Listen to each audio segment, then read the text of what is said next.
અત્રે અહીંયા માલપુર ખાતે મામલતદાર કચેરી ખાતે સામાજિક આગેવાનો અને માલપુરના વિદ્યાર્થીઓ દ્વારા દિલ્હીમાં ચાલી રહેલા જંતર મંતર ખાતે જે 21 દિવસથી જે આંદોલન ચાલે છે નીટના પેપર લીક બાબતે, એ અનુસંધાને ત્યાં સોનમ વાંગચુક સર અને સીજેપી દ્વારા અને આખા ભારતના વિદ્યાર્થીઓ દ્વારા એક આંદોલન ચલાવવામાં આવ્યું.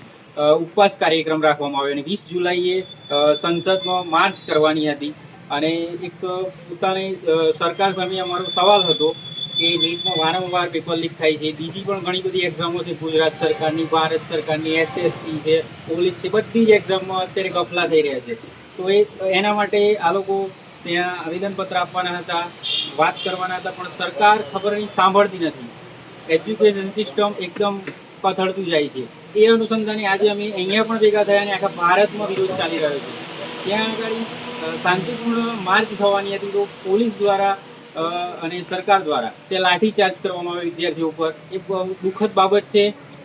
ખૂબ જ ખરાબ હાલત છે. અત્યારે 80 જેટલા વિદ્યાર્થીઓ હોસ્પિટલમાં એડમિટ પણ છે. તો આ સંવિધાનની સામે એકદમ મતલબ ખતરો એવું લાગી રહ્યું છે. છેક ભારત દેશ 1947થી આઝાદ થયો છે, અત્યારે 2026 ચાલી રહ્યું છે. શાંતિપૂર્ણ તમે એક આંદોલન ના કરી શકો અને આંદોલનકારી કેમ બનવું પડે ઉમેદવારને? એક ઉમેદવાર છે, એ ભણવાનું મૂકી અને રોડ ઉપર રસ્તા પર ઉતરે છે. એ આ બહુ દુઃખદ ભરી બાબત છે.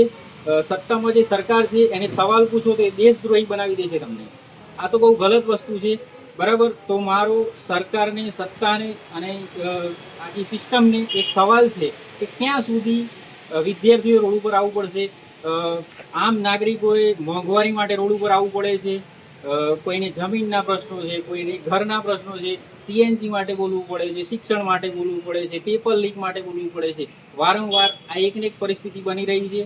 તો પ્લીઝ આમાં કંઈક સુધારો લાવો. અને દિલ્હીમાં જે જંતર મંતર ખાતે જે આંદોલન ચાલુ છે એ ચાલુ જ છે અત્યારે. અને ધર્મેન્દ્ર પ્રધાન જે શિક્ષણ મંત્રી છે એમનો રાજીનામા માટેની માંગ છે.